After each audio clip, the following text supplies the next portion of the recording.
రాజధాని Amaravati capital city మీద కొంతమంది అన్నెసరిగా అపోహలు రేకెత్తిస్తున్నారు.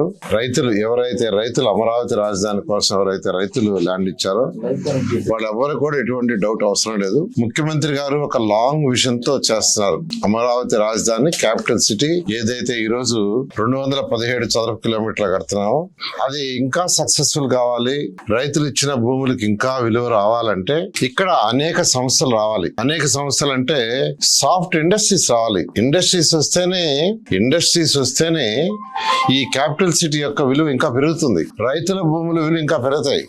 ఇండస్ట్రీస్ రాగడం ఎప్పటికి రాదు. ఇప్పుడు హైదరాబాద్ ఈరోజు సక్సెస్ అంటే హైదరాబాద్ సరౌండింగ్స్ లో హైదరాబాద్ లో అనేకమైన ఆర్గనైజేషన్స్ ఇండస్ట్రీస్ వచ్చినాయి. ఇండస్ట్రీస్ వచ్చినప్పుడే యువతకి ఉద్యోగాలు వస్తాయి, ఎకనామిక్ గ్రోత్ వస్తుంది. అందుకనే ముఖ్యమంత్రి గారు లాంగ్ విజన్ తో ఆలోచించి ఈ క్యాపిటల్ సిటీ ప్రపంచంలో టాప్ 10 సిటీలో ఒకటి కావాలి. ఇక్కడ ఏ రైతులైతే ఈ భూములు ఇచ్చారో వాళ్ళు ఇంకా విలువ పెరగాలంటే ఇక్కడ అనేక ఆర్గనైజేషన్స్ రావాలంటే సాఫ్ట్ ఇండస్ట్రీస్ రావాలంటే దానికి కొంత ల్యాండ్ కావాలి. అదే విధంగా ఇంటర్నేషనల్ లెవెల్లో ఒక స్పోర్ట్స్ సిటీ కట్టాలి.